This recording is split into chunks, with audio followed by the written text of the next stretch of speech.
listening to Females in Fantasy, a podcast elevating the voices of women authors of science fiction and fantasy who write about kick-ass heroines. I am your host, Brianna Da Silva, and this is Season 2, Episode 4. Today, we are talking with Victoria Schwab, also known as V.E. Schwab, depending on whether or not you're reading her adult or young adult fiction. And she is most known for her villain series, which includes Vicious, and her most recent release, Vengeful, as well as the Shades of Magic series, which begins with A Darker Shade of Magic. She and I talk about a topic that is near and dear to my heart, and that is masculine girls, and why, while it is important to show female characters with lots of different types of strength, showing female characters with traditionally masculine traits is still important. And then we get into some queer stuff and internalized misogyny, and we talk about her latest book. I really got a lot out of this conversation. Some of the writing advice that she gave have actually been applying to my writing since I had this conversation. So I hope you enjoy it as much as I did. Without further ado, here's my conversation with Victoria. Welcome, Victoria, to the Females in Fantasy show. How are you doing today? I'm doing well. Thanks so much for having me. Yeah, thank you so much for being on the show. So I always start off these conversations asking people to just kind of tell us a little bit about them and like how you first got into writing. So walk us through that. Yeah, so I'm not terribly old. I'm 31, but I've been in the publishing industry for more than a decade, which is probably why I feel like an 80-year-old man. I feel like there's this publishing industry thing. It's dog years. I feel like I've been in it forever. But I started out writing poetry and short fiction actually as a teenager, which I think many readers and listeners probably can relate to. I didn't actually try my hand at novels until I was in college, and I had tried everything else. I had written screenplays and comics and nonfiction and microfiction, and I realized that I was afraid of trying to write a novel. I thought there was a risk that I might not be able to finish it. It's daunting, 300 to 400 to 500 pages. It seems like a lot because it is a lot, and I didn't think I had the attention span for it. And once I realized that I was afraid of failing, I forced myself to sit down and try to write a book. And the result was terrible because I think it has to be. Your first book should definitely be terrible, but it was an education. And when I finished it, it was one of the most addictive and satisfying sensations I had ever experienced in my life, getting to the end of that first draft. And I was hooked. Yeah, that'll do it, right? Oh man, it's so like that is one of the most exciting things is especially like if someone's been writing for a while, and then when you first finish a draft, it's like, ooh, you feel like you can do anything. Yeah, it's kind of crazy. I don't think it's really just one of those things, and it's daunting, right? Like there's so many times in which you want to quit mid-draft, but there's something about having clay to work with. Once you finish that first draft, you have something you can make better, and you know that you can get from the beginning to the end of it. It's just extraordinarily empowering. Yes. Did you have any favorite heroines like growing up? Whether like real or fictional, like any like ladies that you looked up to? Yeah,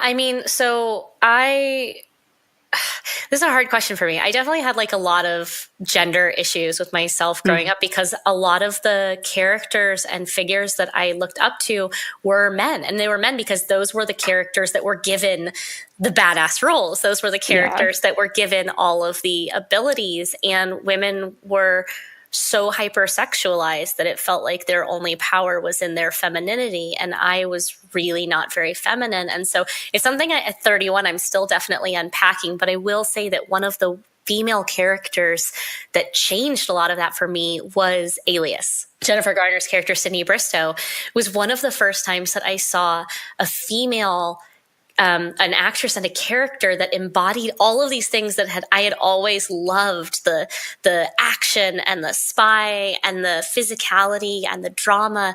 And that just kind of like it blew my mind as somebody who grew up only seeing men in those roles. That's a perfect lead up for the main thing that I wanted to talk with you about today. When I first reached out to your publicist to have you on the show, because one, a listener requested you, and then two, I was inspired by this Washington Post article that, or this interview that you had a couple years ago. And for anyone listening, I will include that in the show notes if you want to check it out. But there was this one question where they asked you if you were ever worried about falling into one of the quote, common fantasy / YA trope where women are considered better than others because they have masculine traits. Yeah. And you were basically saying, well, I'm a fairly masculine girl, and you like to write characters that you look up to. And it's interesting because I really can relate to that too, as someone that is a more masculine lady. And that's something that I kind of figured out more as an adult. But I do know where that argument comes from, because there are also people are trying to say there isn't just one type of strength. Of course. But one thing that I think is interesting that I kind of want to frame this question as is that sometimes people will say that it's actually sexist to imply to always revert to these kind of masculine roles, because they're if you're just using the masculine type of energy, then that's saying that girls can't be strong their own way. But then for those of us that are actually empowered by those it's messy and it's hard because again, it comes less from me wanting to put that out there into society and more from me writing what I want to read. And at the time, especially that I was writing Shades of Magic and Delilah Bard, I wanted to read a female character for myself. I was catering to my own desires. Now, part of this gets back to the issue of just a dearth of women in power in fiction. And so once we have enough of them, then we're going to be able to run that full gamut of strength, because obviously strength takes multiple forms. And yes. And I will say that that's one of the things that I tackle in Vengeful. There are 3 female leads, and all 3 of them function and have strength that takes very different forms. Very different. And so I will say, though, that it's really important to remember when we look at things, especially books are static and authors are not, right? And so often what authors are doing is they're working through their own, not only their own issues, but their own needs on the page. And so I take full responsibility for the fact that many of my female characters historically have embodied a kind of more masculine strength. And perhaps some of that is social indoctrination that I need to work through. But it also is just the fact that, as we said, I am a very not a highly feminine woman. And I want to be able to see that power as it relates to me specifically. And sure, that's selfish, but that's also writers are our first readers as well. I think it's important that we cater to what we want to read. But now I'm trying very hard to push those on limits, because of course there are tons of Peggy Carter is a great example, Marvelous Miss Maisel. There's an amazing Australian one on Netflix that I'm forgetting right now, a crime series. It has an amazing, highly feminine female lead to it. But point is, I do think that absolutely we should see characters which run the full gamut, and we shouldn't always pair masculine energies and masculine traits with the equivalent of female power, because that is super problematic. But at the same time, I don't think it is a bad thing to have female characters who are not hyper feminine. Yes, because not all of us are. Exactly. And it's just as problematic when we say, oh no, you're now devaluing feminine strength, because then those of us who are more masculine don't get to see ourselves either. And we're told, oh, you fall now in the gaps because you can't embody masculine strength because you're buying into the patriarchy. But we also don't genuinely embody a feminine strength. And so then we're told, well, you have no place because you're either part of the problem or you don't get to see yourself. So I think the goal is to really have just many, many more female leads so that we can see the full gamut of female strength. Yeah. And there's a problem that happens when you have kind of the insert diversity kind of thing where people are all right, well, let me put in female character there. I did it, and it's I always call it checklist diversity, where it's if you can erase a person's race, gender, ethnicity, sexuality from the narrative, with just deleting an adjective, then you have not actually written diverse characters, right? You're just trying to fill a spot that you think needs to be filled. And that's just as damaging. Yeah, because then it kind of puts everyone in a box, and it's like assuming that like all women share like these, like, I mean, obviously like there are going to be some commonalities, like that's why we can make categories, because there are commonalities, but it like overemphasizes those commonalities as if, okay, I can just put in, a female character, I can put in, a gay character or a black character, and like I've established like all, and it's like, no, we're all such unique people. Also, I mean, this is the problem, right? There's no monolith, and like we tend to take straight cisgender male characters and give them the full gamut of strengths, weaknesses, emotions, et cetera, et cetera. But we reduce a queer character to their sexuality. We reduce a female character to their gender. We make all of these reductions to already marginalized groups that we don't make to the mainstream groups. And that's one of the big problems. I never want to reduce any of my characters to a common denominator. And so that means that like there's no universal experience. I'm going to write a bisexual character that not all bisexuals are going to agree with, but that some bisexuals are going to absolutely see themselves in. I'm going to write a female character that not all women are going to like or agree with. And yet the thing is that my characters, whether they're, male or female, masculine or feminine, non-binary, they have to be people. They have to be fully fleshed out, dynamic, strengths and weaknesses, faults and abilities people. Yes. You were like hitting all the points that like I wanted to try to hit. I'm just like, all right, I wanted to ask that question. What? It's like the phrase, like if you use a phrase like female representation, like I'm not even sure that's meaningful, because we can't like have like a hero, like you've already said, like I'm just scrolling past this, we can't have like a hero that's like that represents, one group, no, it just represents a person. It just represents. So what you do is you do your best to make a fully fleshed out, realistic individual that doesn't work when reduced to any one component. Okay, so as a, at least the last I know, you're using the word gay to describe yourself. Yeah, I use gay because for me it means not straight. Like I just, and I know that some people prefer queer. And I know there's a lot of notion behind the reclaiming of that word. I grew up in a household where it was a hugely negative connotation, and personally, I just don't love it. And I love that other people feel like that's their best umbrella. For me, gay is just a preferred umbrella. Yeah, I got it.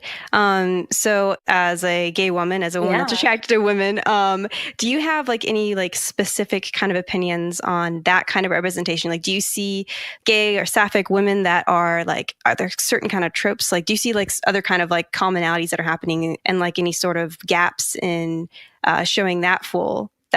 Oh my God, there's so many gaps. I think it's somebody online just a couple of days ago was like asking for gay rom-com recommendations, right?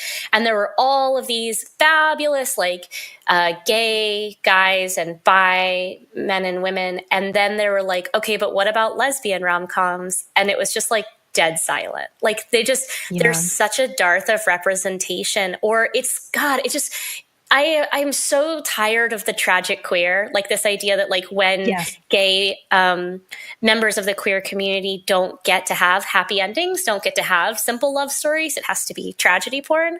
I hate this. So my thing is like one of the reasons that I like working in adult science fiction and fantasy, in this respect a little more than in YA, is in YA, queerness often becomes a coming out tale. And that makes total sense. It's to do with teenagers. And that's so often for so many a time in which they are figuring out themselves and their identity and their place in the world. But what I want is the story in which there are queer characters and their queerness is not a plot point. They just happen to be queer. Like they're operating in the story, and the story is not their queerness. The story is something that they are functioning within, and the conflict they're functioning within, and they just happen to be queer. Because for so many, I know that their sexuality is a very, very large part of their identity. But for just as many, it's not. For me, my sexuality probably makes up 5 to 10% of my identity. It's just not the defining aspect for me. And so I really would love to see more narratives in which the sexuality is not the defining aspect of a character or the driving aspect of the plot. Yeah.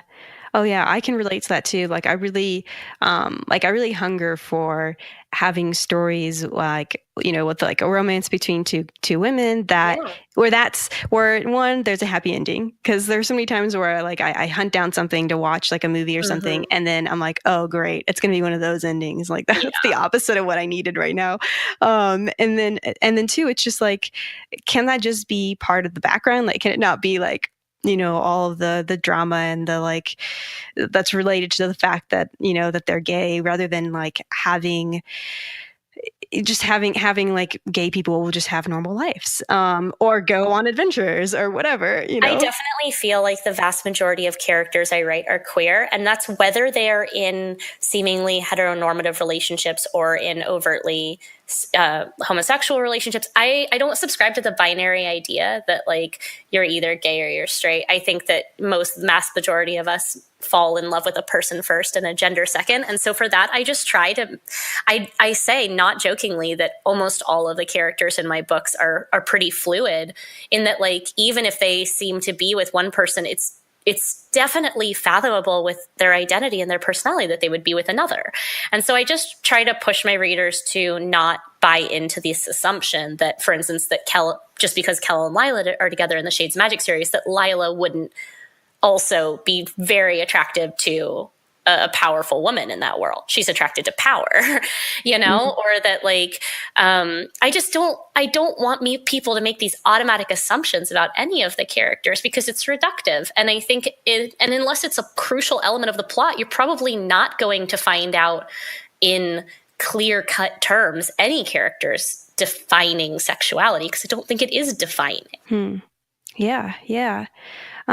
So gonna switch gears just a little bit. I have, and this is interesting. This is something that it's kind of a prompt from the survey that I did for after season 1, where I got some feedback from people. I don't know if this is the same person that requested you, but someone wanted to hear about like, when we're writing about female characters, or like reading about a female character as a female reader, how sometimes internalized misogyny can get in the way. Yeah. And like how traits that we might enjoy or at least tolerate with male characters, we would judge with female characters. Yeah. So what's your take on that? Oh, absolutely. The likability complex that we apply to female characters, especially as female readers. My perfect example of this is Delilah Bard in the Shades of Magic series. She is almost everything that most readers love about a male antihero. And so many readers dislike her for it because she's not a male antihero. She's a female antihero. And I'm always amazed. And it's not everyone's going to love Lila Bard. She's an abrasive, slightly contentious, hyper-violent character. But I honestly I challenge a lot of my readers, especially when they're women who don't like her, because it's almost always women who don't like Delilah Bard. I challenge them to ask themselves, if she were a male character, if they would harbor those same feelings.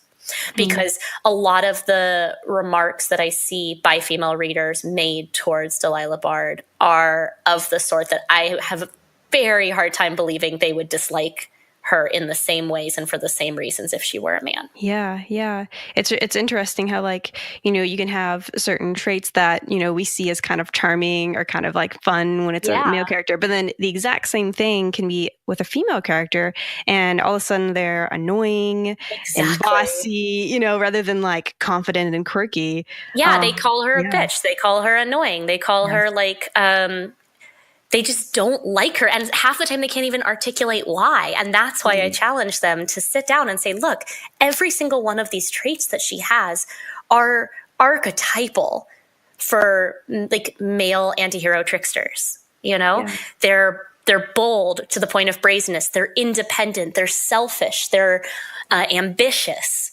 All of these things. They're playful. They're slightly anarchic.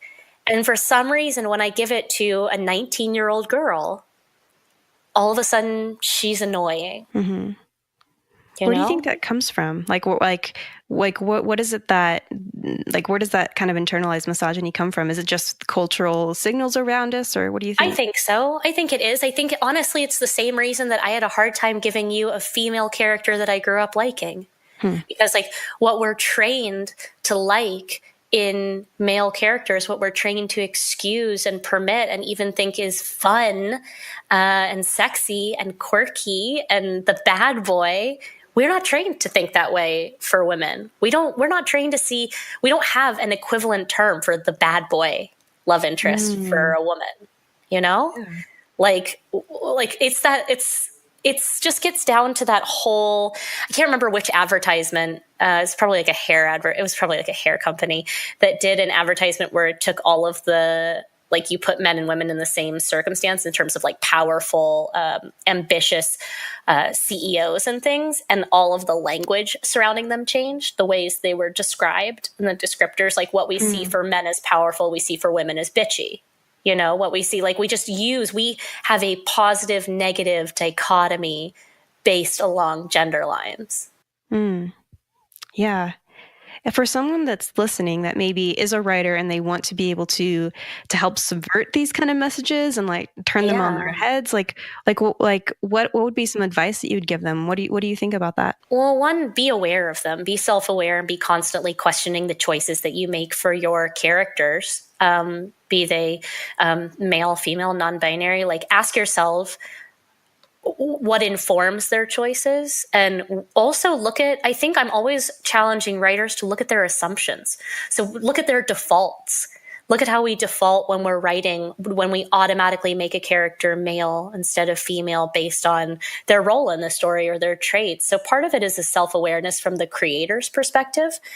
Also, I mean, here's the thing. I can't count the number of times I've been asked on a panel, how do you write strong, complex female characters? The truth, and what I usually say is, I imagine I write them the same way that male authors write their strong, complex male characters, which is that I see them as people. Yes. I see them as whole entities. One of the challenges I give myself with every single book is whether I'm writing a main character or a character that only appears for a page or two, I make sure that that character has enough personality and story that if I pulled them out of the narrative and gave them their own book, there would be a story there. So make them full people. Don't just sit down and give them a Myers-Briggs test. Don't just sit down and try and figure out their birth sign. Like, understand them as humans. And one of the things that I do is this is going to sound reductive, but I don't think it is for me. I try to figure out what their mantra would be. Like, most of us live by some guiding principles, by some mantras. We don't always have the same moral codes. We don't have the same religious or spiritual backgrounds, but I try to give my characters a mantra that guides them through life. So, and I find that in challenging myself to create a sentence or a line that guides my characters, it really helps me understand who they are. So, you know, for Lila Bard, it was, if a thing is worth having, it's worth taking. And it's just one line, but it defines so much of who she is. Yeah. That's really interesting. I'm definitely going to have to employ that more. It's an interesting challenge, though. It often, whenever I encounter a writer who I give that challenge to and they can't do it, it's when they're drafting, it's usually a sign they don't know their character well enough yet. Yeah, definitely. That's a really great test there. Prompt. Yeah, I'm probably actually going to be doing that after this. Yeah. Oh man.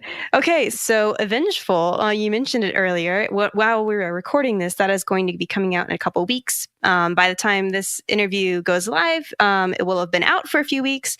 But yeah, tell us about that book. Oh man, this book nearly killed me. So, and I mean it in not the most hyperbolic way either. Oh, no. Vicious and Vengeful are set 5 years apart, both in real time. They have come out 5 years apart, and in book time, they are set 5 years apart. And I scrapped the entire book in January and wrote it from scratch again. Oh, God. I think I actually remember that. You might have said it on Twitter. It's the best decision ever, but it was also the hardest decision ever. Essentially, I turned in the first draft, and my incredible tour editor, Miriam Weinberg, she called me and she said, "This is a really good book. If you had turned this in 2 years ago, it probably would have gone to print with minimal edits." And she was like, "You have outgrown this. Like, you are better than this book." And she's like, "I think a lot of your vicious readers would be perfectly satisfied with this book, but I think you can do more, and I think you can do better." And so she was right. She challenged me to look at the story a different way. I have always tried to espouse the idea that a sequel should never merely be a continuation of the first book, that it should take on new challenges and that it should take on its own merit. And that's what Vengeful became in the course of rewriting it. Vengeful is in some ways a sequel to Vicious. It follows Victor and Eli and Sydney and Mitch from book one. But it's also a completely new story. Vicious is a really masculine book in a lot of ways. The two leads are male. The female characters are not, well, Serena's feminine, Sydney's not. But it is a lot about toxic masculinity and about troubled male friendships and obsession. And Vengeful is a book about female power. It's specifically about the ways that society and our world try to strip women of power, and the ways in which the women in this book take that power back. Sometimes metaphorical ways and sometimes literal ways, because this is a supervillain series. And so the three main leads in Vengeful are Marcella, June, and Sydney. Sydney, who is gone from 13 to 18 in the course between these two books. June, who is a young woman who is essentially a living voodoo doll. She has the ability to, like Mystique, transform into anybody, but if she is hurt while wearing somebody else's skin, they get hurt, not her. So she's invulnerable so long as she's never herself. And Marcella, the main villainess of the series, is an ex-mob wife. Well, she's an not a mob wife because her husband kills her in the opening pages of the book. So she no longer considers them married. And she has the ability to ruin anything she touches. And she decides that she's pretty much done playing sidekick to her husband's goals in this world. And it's about those three characters. Sydney, who has the ability to resurrect anything she touches. So three very different women and three very different forms of power and three very, very different goals. That sounds awesome. I'm so looking forward to it. I'm so excited that it's done and that I can be excited about its release now that it's no longer trying to end my existence. Yeah. Well, thank you so much for being on the show today. Of course. It's been a lot of fun. What are the best ways that people can keep up with you and follow you and your work? Oh man, I live inside the internet for better or for worse. Probably Twitter and Instagram. I'm VE Schwab, all one word, VESCHWAB on both of those. All right, and I'll include those links in the show notes as well if anyone didn't miss the spelling or anything like that. All right, well, thank you again, and you have a wonderful day. Of course, thank you. That was my conversation with Victoria Schwab. If you have your own thoughts on this topic of masculine girls, maybe you have some additional things that you would like to contribute to the conversation, well, you can. Next Saturday, I'm hosting a Twitter chat on the topic of masculine girls. And all you need to participate is a Twitter account. And yeah, it's open for anyone. So we'll be talking about some of the things that, Victoria and I went over, and we'll go a little bit deeper. And I'll give you an opportunity to participate in the conversation as well. So that is on October 27th, 8 p.m. Eastern, and you can participate and follow along with the hashtag Females in Fantasy. Also, you can follow the Twitter account where I will be hosting the chat and sending out all the prompts at that time, and that is at Females in, that's the letter N, Fantasy. So once again, that is October 27th, 8 p.m. Eastern, and I hope to see you there. Next time on the podcast, I will be having on Natasha Ingen to talk about her upcoming Asian-inspired fantasy novel, Girls of Paper and Fire. To make sure you don't miss an episode, be sure to subscribe on iTunes, SoundCloud, Google Play, or wherever you get your podcasts. Well, until then, this has been the Females in Fantasy podcast. I am Brianna Da Silva, and I'll catch you next time.